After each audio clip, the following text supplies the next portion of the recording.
David Collins never thought his boring job studying alien cultures would lead to anything exciting.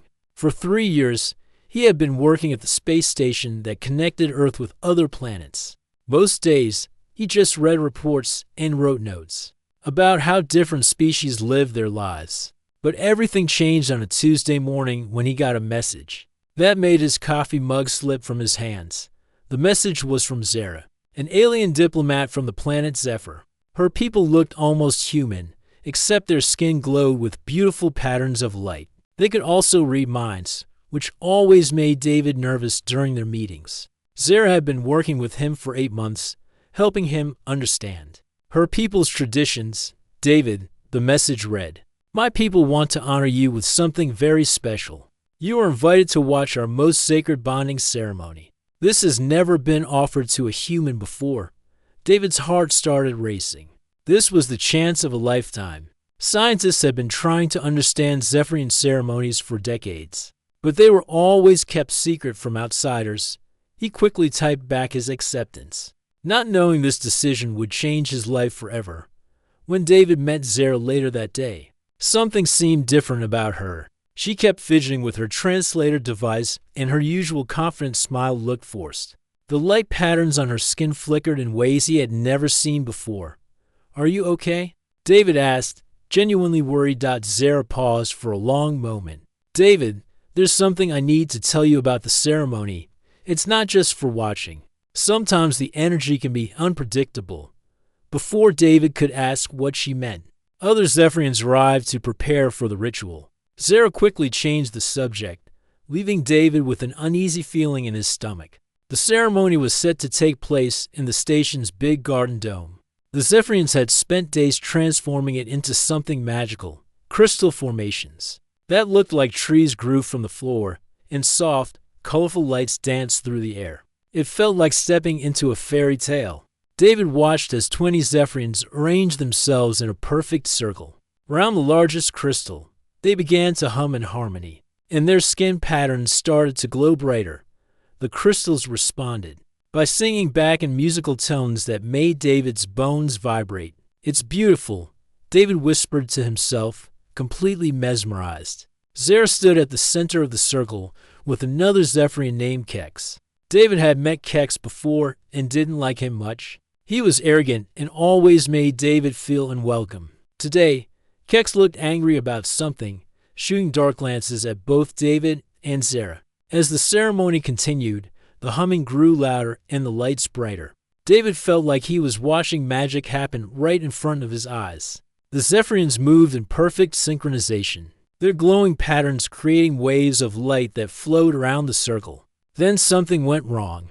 The station's power systems had been acting up all week, and nobody had bothered to fix them properly. Just as the ceremony reached its most important moment, electricity surged through the dome's systems. The lights flickered, and the crystals started making horrible screeching sounds. Instead of their beautiful music, the energy that had been flowing smoothly between the Zephyrians suddenly turned chaotic. Several of them cried out in pain and confusion. But worst of all, Zara collapsed to the ground, her skin patterns flashing wildly as if she was in serious trouble. David didn't think. He just acted. "Zara," he shouted, jumping over the safety barrier that was supposed to keep him away from the ceremony. His shoes slipped on the smooth crystal floor as he ran toward her. "No, don't touch her," Kex yelled, but it was too late. David dropped to his knees beside Zara and grabbed her hand to check if she was breathing. The moment their skin touched, everything changed. A wave of golden light exploded from where their hands met. David felt like he had grabbed a live electrical wire, except instead of pain, he felt something incredible rushing through his body. It was warm and tingly and completely overwhelming. His vision filled with strange symbols that seemed to burn themselves into his mind. He could suddenly hear Zara's thoughts as clearly as if she was speaking directly into his brain. Her fear, her surprise, and something else he couldn't identify were flooding into his consciousness. "What's happening to me?" David tried to say, but he wasn't sure if the words came out of his mouth or just echoed in his head. The golden light Round them grew brighter and brighter until David couldn't see anything else. He felt like he was floating in warm honey, connected to something vast and beautiful and terrifying all at once. Then, just as suddenly as it had started, everything went quiet. David found himself lying on the crystal floor, still holding Zara's hand. She was staring at him with wide eyes that seemed to glow with their own light. Round them, the other Zephyrians stood in shocked silence. "Oh no," Zara whispered, and David somehow knew exactly what she was thinking without her having to explain. The ceremony that was supposed to bond Zara to Kex had bonded her to David instead. And according to Zephyrian law, that bond could never be broken. David tried to let go of Zara's hand, but he found he didn't want to. Even worse, he could feel her emotions mixing with his own, creating a confusing jumble of feelings he didn't understand. "This is impossible," Kex snarled, his skin patterns flashing angry red colors.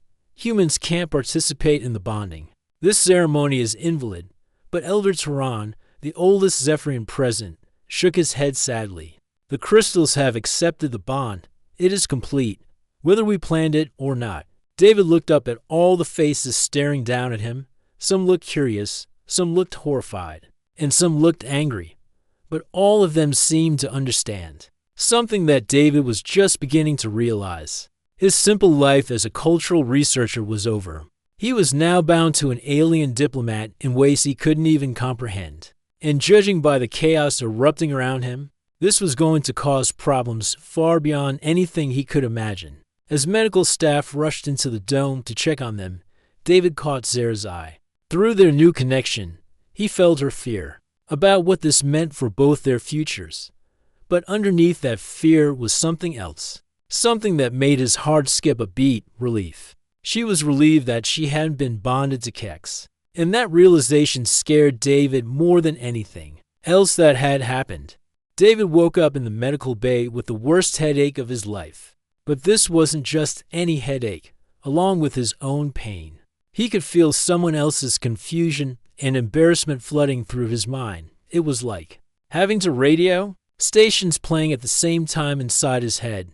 "Finally, you're awake," said Dr. Chen, the station's head doctor. She was running some kind of scanner over his forehead, and the beeping sounds it made seemed way too loud. "Your brain activity has been off the charts for the past 6 hours." David tried to sit up, but the room started spinning. Through the haze, he could see Zara lying on the bed next to his.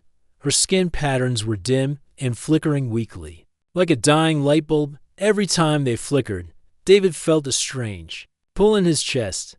"What happened to us?" David asked, though he was afraid he already knew the answer. Dr. Chen looked uncomfortable. "Well, the good news is that you're both physically fine. The bad news is much more complicated." She pulled up some brain scans on her tablet. "Look at this. Your neural patterns have somehow synchronized with hers. I've never seen anything like it." The scan showed two brains that were pulsing in perfect rhythm, like they were dancing together. David stared at the images, trying to understand what this meant for his life. "Can you fix it?" he asked hopefully. Before Dr. Chen could answer, the medical bay doors slid open with a sharp hiss. Elder Turan walked in, followed by several other Zephyrians who looked very serious. Their skin patterns were all dim, which David had learned meant they were upset or worried. "David Collins," Elder Turan said in his deep, formal voice, "we need to discuss your situation immediately." David's stomach dropped. "My situation? According to our laws, the bonding ceremony you accidentally completed has made you and Zara life partners. In your human terms, you are now married." The words hit David like a punch to the gut. "Married? But that's impossible. I didn't agree to get married to anyone." Zara finally stirred on her bed. When she opened her eyes and looked at David, he felt a wave of her emotions crash over him: shame, fear, and something else he couldn't identify. It was overwhelming. "I'm so sorry," Zara whispered, and David could hear her voice both out loud and somehow inside his head. "I never wanted this to happen. The bond cannot be broken," Elder Turan continued. "Ignoring their distress, only death can separate life partners. Among our people, this creates a very serious problem for both our species." David felt his world crashing down around him. There has to be something we can do. Some kind of loophole or exception. I'm afraid not, Elder Tehran said sadly. But there are other complications you need to know about. The elder gestured toward the door, and Kex walked in. David had never seen anyone look so angry. Kex's skin was flashing deep red patterns. That made David instinctively want to hide behind something. This human has stolen my intended partner, Kex declared, his voice shaking with rage. I demand satisfaction through ritual combat, David's. Blood turned to ice. Combat? I don't know how to fight. That is not my concern. Kex replied coldly, according to our traditions. You must prove your worthiness to claim Zera as your life partner. If you refuse, you will be considered unworthy, and the Earth alliance with our people may suffer. Dr. Chen stepped forward. Now wait just a minute. David didn't choose any of this. You can't force him to fight. Actually, Elder Tehran said. Reluctantly, our laws are very clear on this matter. When two males claim the same female, combat is the only way to resolve the dispute. David looked at Zera, hoping she would say something to help him, but she seemed frozen, staring at her hands with tears in her eyes. Through their strange connection, he could feel her guilt eating away at her like acid.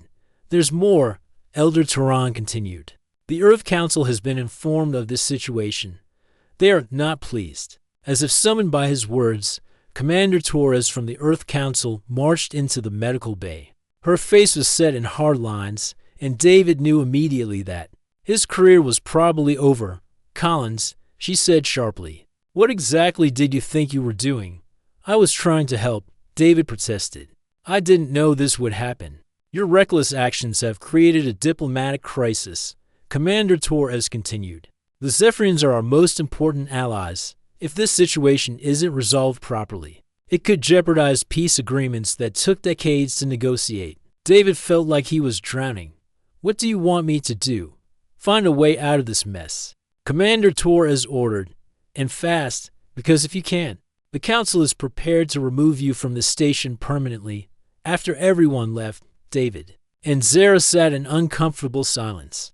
The connection between them made it impossible to ignore each other's feelings. David could sense her shame and regret, while she probably felt his growing panic and confusion. This is all my fault, Zera finally said out loud. How is it your fault? David asked. Though talking made the strange echo in his head worse. Zera took a shaky breath. I knew the ceremony was dangerous for outsiders. I should have warned you more clearly. But she trailed off, looking embarrassed. But what? I didn't want to marry Kex. She admitted quietly. The engagement was arranged by our families for political reasons. I've been dreading this ceremony for months. David stared at her. So you're saying part of you wanted something to go wrong? Zera's skin patterns flickered with what David was beginning to recognize as nervousness. I didn't want anyone to get hurt. But yes, I hoped something would prevent the bonding. Great, David said, rubbing his temples. So now I'm stuck in an alien marriage with someone who used me to escape her own problems. That's not fair. Zera protested, and David felt a flash of her anger through their connection. I never asked for this either. Do you think I wanted to be bonded to someone who clearly doesn't want me? The accusation stung because it wasn't entirely wrong. David was terrified of this whole situation. But as he looked at Zera, really looked at her, he realized his feelings were more complicated than simple fear. I don't even know how any of this works, David said helplessly. Can you hear all my thoughts? Can you control my mind? It's not like that, Zera explained. The bond lets us share emotions and some surface thoughts, especially when we're touching or very close. But we can't control each other. This is insane, David muttered, then immediately felt bad when he sensed how much his words hurt her. Dr. Chen returned with more test results. I've been studying your brain scans, she announced. The bond seems to be changing both of you physically. David, your reflexes are faster, and you're showing signs of developing telepathic abilities. Zera, your light patterns are shifting to match human brainwave frequencies. Is that dangerous? David asked. I don't know, Dr. Chen admitted. You're both the first case of cross-species bonding I've ever seen. As the day wore on, David noticed. Other changes too. Colors seemed brighter, sounds were clearer, and he could sense people's emotions even when Zara wasn't around. It was like someone had turned up all his senses to maximum volume. The worst part was trying to sleep. Every dream he had seemed to blend with Zara's dreams, creating weird, mixed-up stories that left him exhausted when he woke up. By morning, David had made a decision. He found Zara in the station's library, reading about ancient Zephyrian laws. "We need to work together," he told her. "I don't like this situation any more than you do, but we're stuck with it. So let's find a way to make it work." Zara looked up at him with surprise. Through their bond, he felt a spark of hope mixed with her constant worry. "You mean that?" she asked. "I mean we need to figure out how to survive Kex's challenge first," David replied. "Then we can worry about everything else." Just then, alarms started blaring throughout the station. Over the intercom, they heard Commander Torres' voice. "All personnel report to stations. We have a Zephyrian battle cruiser approaching. They're demanding permission to dock." David and Zara looked at each other with growing dread. Through their bond, they both knew exactly who was on that ship and why they had come. Kex wasn't going to wait for David to prepare. The fight was coming whether David was ready or not. David had never been in a fight in his entire life. The closest he'd come to violence was accidentally bumping into someone at the grocery store. Now he was supposed to battle a trained alien warrior who could probably break him in half without breaking a sweat. "I'm going to die," David muttered as he stood in the station's empty training room. "I'm actually going to die because of a wedding ceremony gone wrong." "You're not going to die," Zara said firmly from across the room. "I won't let that happen." She had been teaching him basic Zephyrian combat moves for the past 3 days, ever since Kex's ship had docked. Through their mental connection, she could show him exactly how to move his body. But knowing what to do and actually doing it were two very different things, easy for you to say. David panted, wiping sweat from his forehead. "You're not the one who has to fight Mr. Muscles out there." Kex had been making his presence known around the station. David had seen him in the corridors, and the guy was intimidating.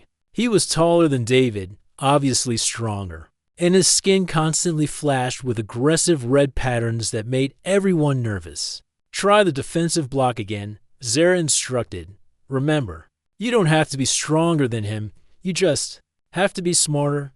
David raised his arms the way she had showed him, but his movements felt clumsy and slow every time he tried to focus. He got distracted by Zara's emotions flowing through their bond.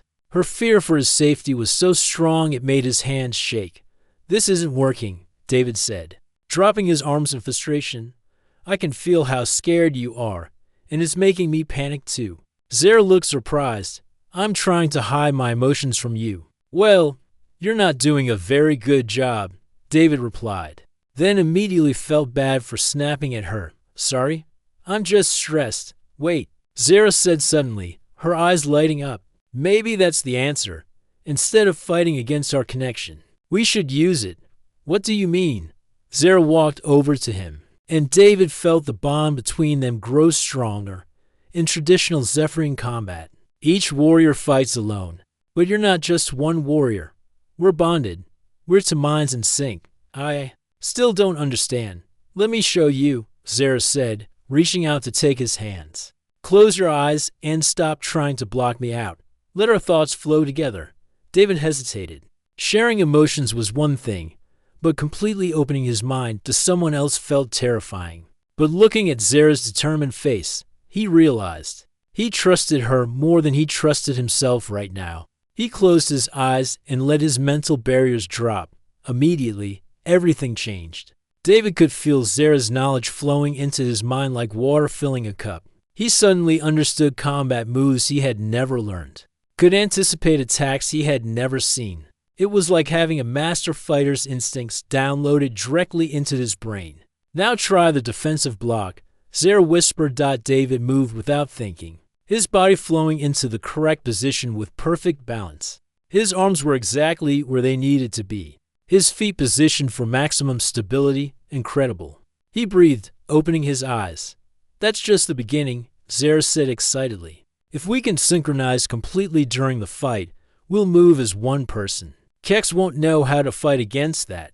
They spent the next few hours practicing this new technique. David learned that when their minds were fully connected, he could react to threats before his conscious mind even recognized them. Zera's combat knowledge became his combat knowledge.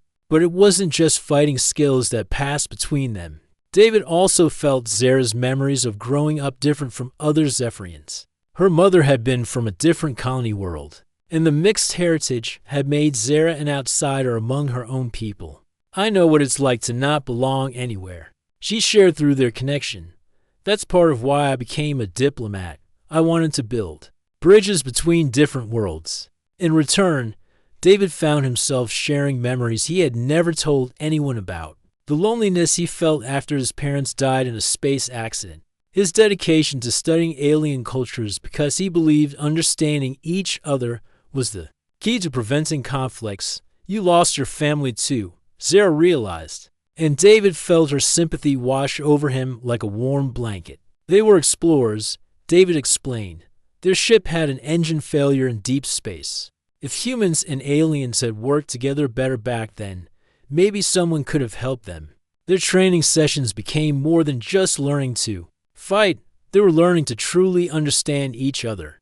David discovered that Zera was much funnier than she seemed in formal meetings. And she learned that David was braver than he gave himself credit for. Dr. Chen had been monitoring their progress, and her daily scans showed remarkable changes in both of them. David's reflexes were now twice as fast as a normal human's, and he had developed limited telepathic abilities that worked even when Zera wasn't around. Your brain is adapting to process information the way hers does, Dr. Chen explained. Meanwhile, Zera's light patterns are becoming more stable and controlled. It's like you're both evolving to better connect with each other. But not everyone was happy about these developments. David overheard other humans on the station talking about him in the cafeteria. He's becoming more alien every day, one technician whispered. How do we know he's still loyal to humanity? Maybe the aliens are using him somehow, another person suggested. Mind control or something. David felt hurt by these comments. But Zera's support through their bond helped him stay strong. She was dealing with similar suspicion from some Zephyrians, who thought she was betraying her own species by bonding with a human. Elder Tehran thinks I'm being influenced by human emotions, she told David one evening as they practiced in the training room. He says the bond might be making me think irrationally. Are we thinking irrationally? David asked, pausing mid-exercise. Zera considered this seriously. I don't think so. I think we're just learning that caring about someone from another species doesn't make us traitors to our own. The night before the combat trial, David couldn't sleep.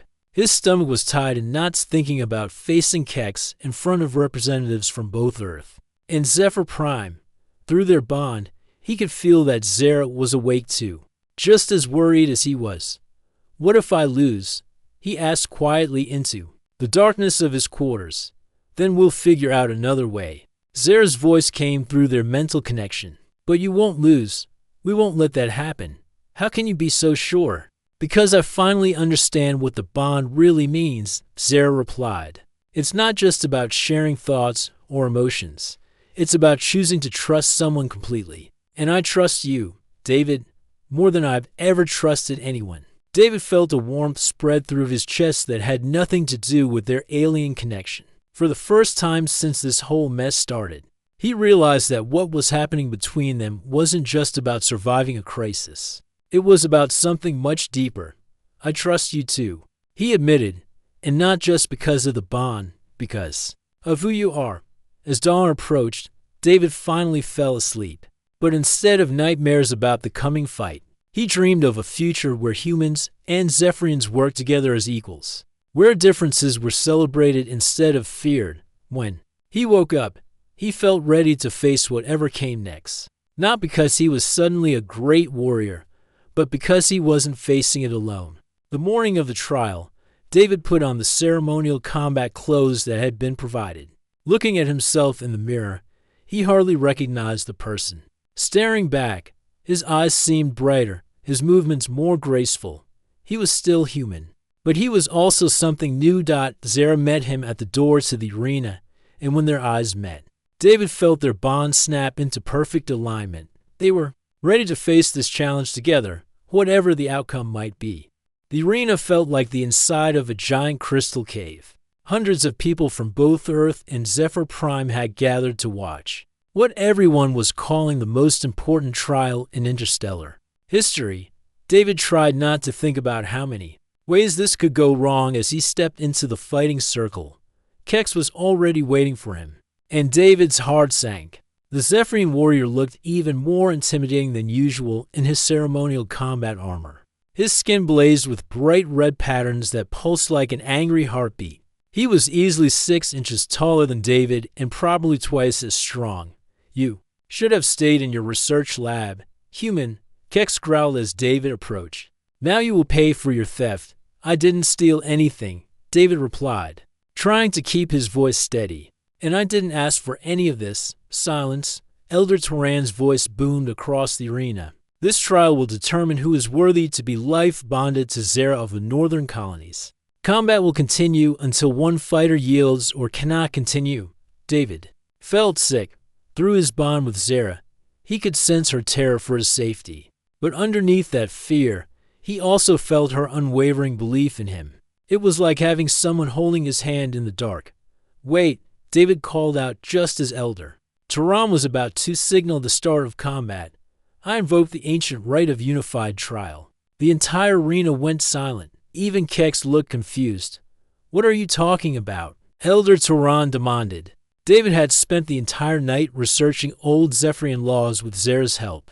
According to the sacred texts, when two souls are truly bonded, they may face trial as a single entity. "I request that Zara and I be allowed to fight together." The crowd erupted in shocked whispers. Several Zephyrian officials started arguing loudly among themselves. David could see Commander Torres looking furious in the VIP section. "That law hasn't been used in over 300 years. Elder Turan protested. "But it still exists," David insisted. "And according to your own traditions, any bonded pair has the right to invoke it." Kex's skin flashed with even brighter red patterns. "This is ridiculous. The human is trying to cheat." "Actually," a new voice interrupted, "the law is quite clear on this matter." Everyone turned to see Elder Vera, the oldest and most respected Zephyrian legal expert, walking slowly into the arena. Her ancient skin barely glowed anymore, but her presence commanded absolute respect. The unified trial was created for bonded pairs whose connection transcends normal partnership. Elder Vera explained, "If this human and Zara are truly life-bonded, they should be able to fight as one mind into bodies. And if they're not truly bonded," Kex demanded, "then their lack of unity will be obvious, and they will fail quickly." Elder Vera replied with a slight smile, "Are you afraid you cannot defeat the fighters working together, young Kex?" Kex's pride wouldn't let him back down from that challenge. "Fine, let them both come. I will defeat them easily." David felt relief wash over him as Zara joined him in the fighting circle. When she took his hand, their mental connection snapped into perfect alignment. Suddenly, David felt like he could handle anything. "Remember," Zara whispered, "we move as one person. Trust the bond." Elder Turan raised his staff. "Let the trial begin." Kex immediately charged at them with a war cry that echoed off the crystal walls. David's first instinct was to panic, but through their connection, Zara's combat, knowledge flowed into his mind. Without thinking, they moved apart in perfect synchronization, letting Kex rush between them. As Kex spun around to face them again, David and Zara attacked from opposite sides. David had never moved so smoothly in his life. Every step, every dodge, every block happened exactly when it needed to. It was like dancing with someone who knew all your moves before you made them. "Impossible," Kex snarled, barely managing to defend against their coordinated assault. The fight continued for what felt like hours, but was probably only minutes. David and Zara moved like water, flowing around Kex's attacks and striking back. In perfect harmony, when one of them was in danger, the other was always there to help. When David got tired, Zara's energy boosted him through their bond. But something unexpected happened as the battle went on. David began to notice that Kex's attacks were becoming less aggressive and more defensive. The warrior's angry red skin patterns were fading to confused orange ones. Stop. Kex suddenly called out, lowering his fighting stance. Something is wrong here. Everyone in the arena looked confused. What do you mean? Elder Tehran demanded. Kex stared at David and Zara, who were still standing in perfect fighting formation. Look at them, he said quietly. Really look at them. David followed Kex's gaze and saw what he meant. Zara's skin patterns had synchronized with David's heartbeat, glowing in rhythm with his pulse. At the same time, David could see his own reflection in the arena's crystal walls, and his movements had taken on the graceful flow of Zephyrian combat style. They're not just working together, Kex continued, his voice filled with wonder instead of anger. They're becoming something new, something I've never seen before. Elder Vera nodded slowly. The bond is deeper than we thought. They're not just sharing thoughts or emotions. They're sharing their very essence. Kex lowered his weapons completely. Zara, he said, looking directly at her, tell me honestly, are your feelings for this human real, or are they caused by the bonding ceremony? David felt Zara's surprise through their connection. She hadn't expected this question, especially not from Kex. My feelings are real. Zara replied firmly. The bond didn't create them. It just made it impossible to hide them. And you, human. Kex turned to David. Do you care for her, or are you just trying to save your own life? David could have lied. He could have said whatever he thought would end this trial safely. But through their bond, he felt Zara's need for honesty, and he realized he wanted to be honest too. I care about her, David said simply, more than I thought possible. The bond didn't make me love her. It just helped me understand that I already did. The arena fell completely silent. David realized he had just admitted his feelings in front of hundreds of people from two different worlds. His face turned red with embarrassment, but through their connection, he felt Zara's joy and relief. Kex studied them both for a long moment. Then, to everyone's shock, he smiled. I have been a fool. Kex announced loudly, I have been fighting. For someone who was never truly mine to claim, Zara's heart chose long before the ceremony, and I was too proud to see it. What are you saying? Elder Tehran asked, clearly confused by this turn of events. I am saying that this trial has already proven what it needed to prove, Kex replied. These two are truly bonded in a way that goes beyond our traditions. To force them apart would be like trying to separate a person from their own soul. He turned to face the assembled crowd. I withdraw my challenge. Let it be recorded that David Collins and Zara of the Northern Colonies are recognized as true life partners by their own choice, not by accident. The crowd erupted in surprised chatter. David felt like his knees might give out from relief. Through their bond, Zara's emotions were a mixture of gratitude, joy, and something that felt like pure happiness. But Elder Tehran wasn't finished. Even if the combat trial is resolved, there are still questions about this unprecedented situation. Both governments will need to decide how to handle cross-species bonding going forward. Actually, Elder Vera interrupted. I believe we have already found our answer. She gestured toward David and Zara, who were still standing hand in hand. Look at them. They represent the future of cooperation between our species. Instead of seeing their bond as a problem to be solved, perhaps we should see it as an opportunity to be explored. Commander Torres stood up in the VIP section. What exactly are you suggesting? I'm suggesting that we stop trying to force these two apart and instead learn from them, Elder Vera replied. They have achieved something that diplomats and politicians have been working toward for decades. True understanding between our peoples. David looked around the arena at all the faces staring at them. For the first time since this whole adventure began, he didn't feel afraid of what came next. Whatever challenges they faced, he and Zara would face them together, and that, David realized, was exactly how he wanted it to be. 3 weeks after the trial, David found himself sitting in the most important meeting of his life. The conference room was packed with officials from both Earth and Zephyr Prime, all staring at him and Zara like they were exotic animals in a zoo. So let me understand this correctly, said Admiral Brooks from Earth Command. You don't want us to completely change our policies on interspecies relationships. Because of one accidental bonding, David squeezed Zara's hand under the table, drawing strength from their connection. It's not just about us, he replied. It's about what we represent. Proof that humans and Zephyrians can work together in ways we never imagined. But the risks, interrupted Dr. Walsh from the Colonial Science Division. We still don't fully understand the long-term effects of this bonding. What if it causes genetic problems? What if it spreads somehow through their bond? David felt Zara's frustration spike. Her skin patterns flickered with annoyed yellow colors. With respect, Dr. Walsh, Zara said calmly, David and I have been monitored daily for weeks. Our health has improved, not gotten worse. Our abilities have enhanced, not diminished. Where exactly do you see the danger? Elder Vera, who had become an unexpected ally, leaned forward. Perhaps the real question is not whether such bonds are dangerous, but whether we can afford to ignore their potential benefits. Commander Torres shuffled through her papers nervously. The political implications are enormous. If we officially approve cross-species bonding, every radical group on both sides will use it as an excuse to cause trouble. And if we don't approve it, David countered, we're basically saying that love and understanding between our peoples is somehow wrong.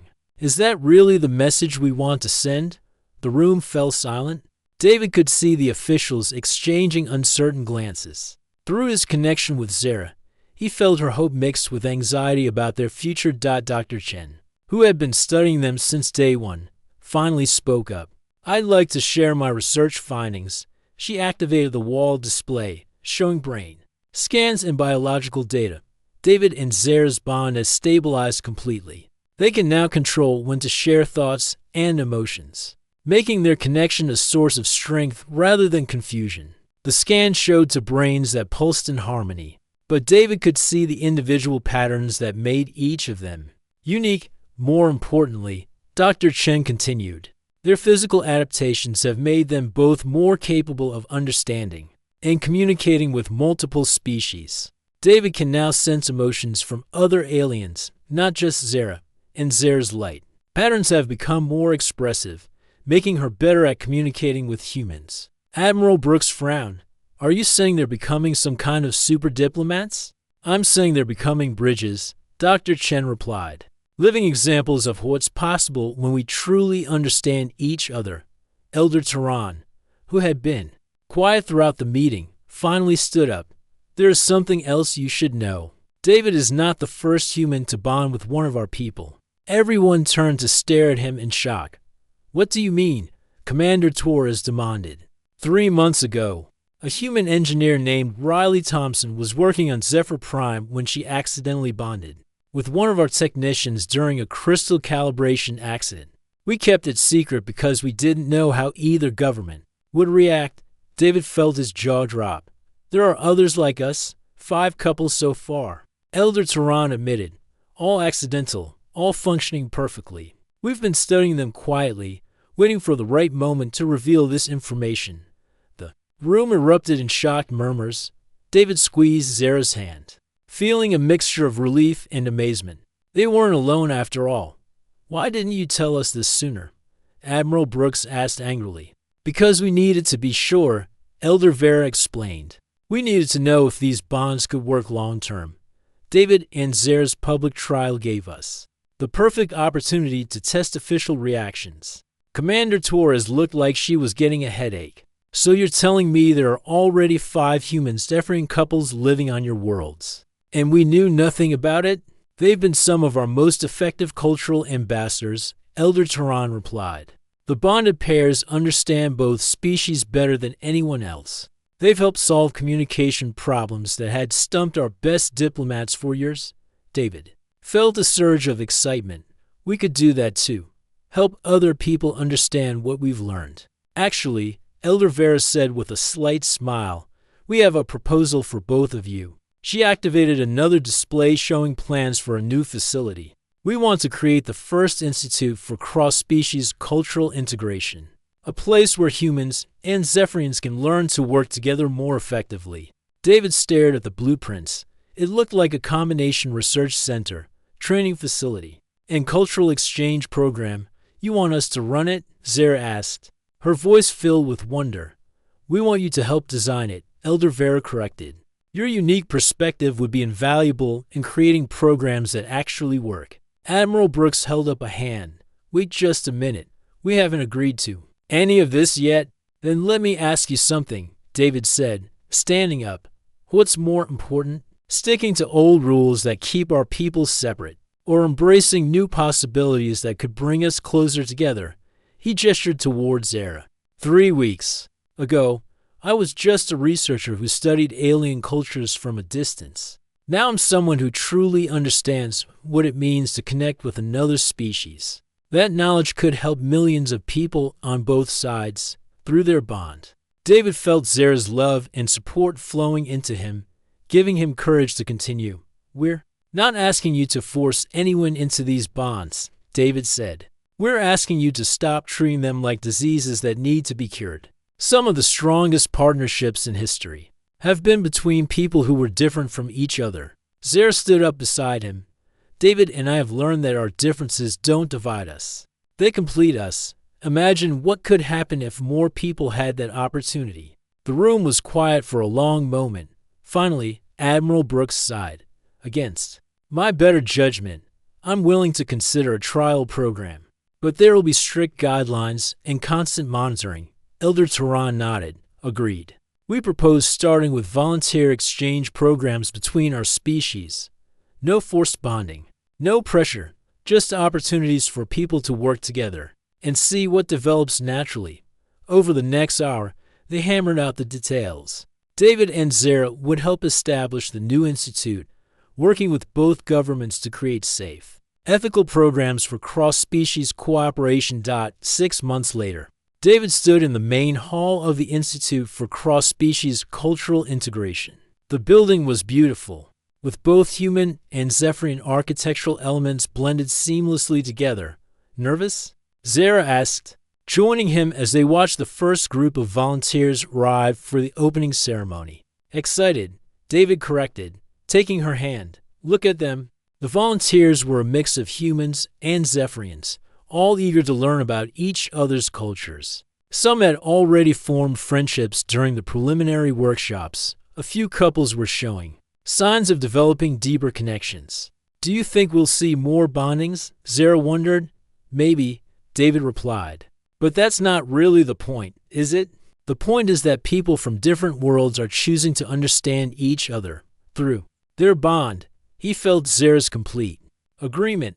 They had learned that love wasn't just about romance. It was about choosing to see someone else as worthy of understanding, respect, and care. Besides, David added with a grin, we have our own bonding ceremony to worry about. Zara laughed, her skin patterns flickering with happy golden lights. You mean our wedding?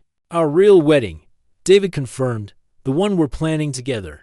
With traditions from both our peoples, they had decided to have an official ceremony that celebrated both human and Zephyrian customs. It would be the first of its kind. Another bridge between their worlds. As the opening ceremony began, David watched representatives from both governments working together to welcome the new students. It wasn't perfect, and there were still people on both sides who opposed what they were doing. But it was progress. No more accidents, Zara murmured, echoing his thoughts through their bond. No more accidents, David agreed. Just choices. Good. Choices? They walked hand in hand into the ceremony hall, ready to help others discover what they had learned. That understanding between different peoples wasn't just possible, it was beautiful. And sometimes, if you were very lucky, it could even turn into love. The future stretched out before them, full of possibilities they were only beginning to imagine. And they would face it together, as partners, as bridges, and as proof that the best things in life often come from the most unexpected places.